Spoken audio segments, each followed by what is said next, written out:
চাকরি বাতিল মামলায় কলকাতা হাইকোর্টের নির্দেশই বহাল রেখেছে সুপ্রিম কোর্টের প্রধান বিচারপতি সঞ্জীব খান্না এবং বিচারপতি সঞ্জয় কুমারের বেঞ্চ।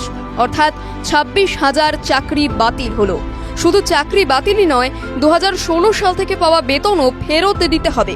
কিন্তু কাদের এবং কত? আইনজীবী ফেরদৌস শামীম জানিয়েছেন, ইতিমধ্যেই কলকাতা হাইকোর্টের তরফে 3টে ক্যাটাগরি করে দেওয়া হয়েছে। কারা কারা ব্ল্যাঙ্ক ওএমআর শিট জমা দিয়েছিল তাদের নামের তালিকা ইতিমধ্যেই তৈরি করা রয়েছে। কলকাতা হাইকোর্টে সেই তালিকা জমা পড়ে তাদেরকে ইতিমধ্যেই চিহ্নিত করা হয়েছে। হাইকোর্ট নির্দেশ দিয়েছিল, বেআইনিভাবে যারা চাকরি পেয়েছেন 12% সুদে টাকা ফেরত দেবেন তারা। নবম, দশম, একাদশ, দ্বাদশ, গ্রুপ সি, গ্রুপ ডিতে বেআইনি নিয়োগের ক্ষেত্রে এই টাকা ফেরাতে হবে, সেটাই বহাল রেখেছে সুপ্রিম কোর্ট।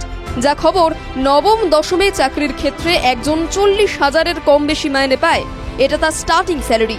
2019 থেকে বেতন পেলে 2024-এর মার্চ অবধি সেটা প্রায় 24 লক্ষের কাছাকাছি। এরপর বেতন বাড়তেও পারে, সেক্ষেত্রে সংখ্যাটা আরও বেশি। একাদশ দ্বাদশের ক্ষেত্রে স্টার্টিং স্যালারি মোটামুটি 44,000-এর আশেপাশে। এই হিসেবে এগোলে 2024 অবধি প্রায় 26 লক্ষ টাকা বেতন হবে ওই শিক্ষকের। এরপর টাকা বাড়লে বাড়বে মোটের পরিমাণও।